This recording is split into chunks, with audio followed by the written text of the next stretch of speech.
গরুর যে হাট, রাজধানীর যে পশুর হাটগুলো রয়েছে সেখানে কোরবানিরকে সামনে রেখে কিন্তু অনেক আগে থেকেই পশুর বিক্রি শুরু হয়েছে। আজকে আর মাত্র একদিন বাকি আছে, একদিন পরে কোরবানি। সে কারণে কিন্তু আজকেও হাটটি আমরা পশুর হাট যেগুলো দেখেছি রাজধানীর, সেখানে কিন্তু বেশ জমজমাটে আমরা দেখছি। সকাল থেকে ক্রেতারা কিন্তু হাটে আসা শুরু করেছেন এবং তারা তাদের সাধ্যমতো কিন্তু গরু কিনতেছেন। একটু জানিয়ে রাখি দামের ব্যাপারে ক্রেতা এবং বিক্রেতাদের মধ্যে যে প্রতিবারে আমরা দেখি একটু তাদের মধ্যে দ্বিমত থাকে, আজকেও তেমনটাই দেখা যাচ্ছে। ক্রেতারা বলছেন যে গতকালকে যেটি ছিল, গতকালকের তুলনায় অনেকে গতকালকেও এসেছিলেন হাটে, তারা বলছেন যে গতকালকের তুলনায় আজকে গরুর দামটি একটু বেশি চাচ্ছেন বিক্রেতারা।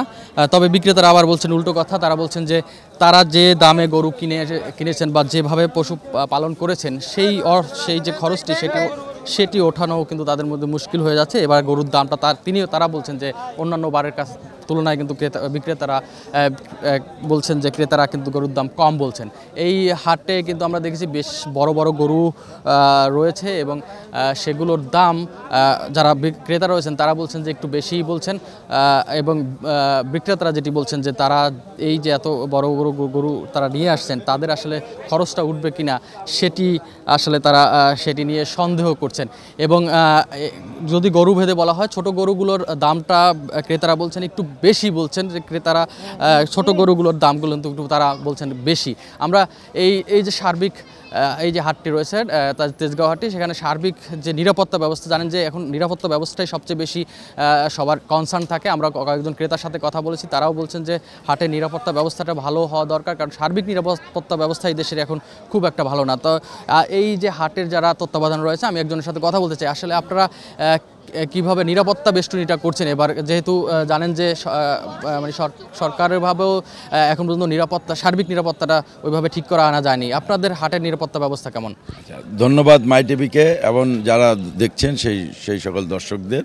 আসলে আমাদের এই হাটের নিরাপত্তা ব্যবস্থাটা অত্যন্ত সুন্দরভাবে আমরা নিরাপত্তা ব্যবস্থা ঢেলে সাজিয়েছি। কারণ এখানে আপনি দেখাতে পারেন এই যে আনসার ভাইরা আছে নিরাপত্তার দায়িত্বে, পাশাপাশি র্যাপিড অ্যাকশন ব্যাটালিয়ান র্যাবের এখানে টিম আছে, র্যাবের এখানে বুথ করা হয়েছে। পাশাপাশি আমাদের থানা পুলিশের এখানে নিরাপত্তার দায়িত্বে আছে। সার্বিকভাবে আমরা স্বেচ্ছাসেবকরা দিনরাত প্রায় 300-400 স্বেচ্ছাসেবক দিনরাত 24 ঘন্টায় আমরা সার্ভিস দিচ্ছি, নিরাপত্তার যেন কোনো ঘাটতি না হয়। ধন্যবাদ আপনাকে। শুনছিলেন যে আসলে যেটি বেশি কনসার্ন ক্রেতারা, আমরা অনেক ক্রেতার সাথেই কথা হয়েছিল, নিরাপত্তা ব্যবস্থা নিয়ে তাদের একটু কনসার্ন ছিল।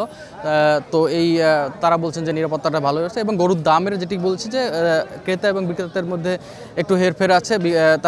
ক্রেতারা বলছেন যে একটু বেশি, বিক্রেতা বলছেন তাদের আসলে খরচটাই উঠছে না। আজকের দিনের পরে কিন্তু কালকে শেষ বিক্রি হবে।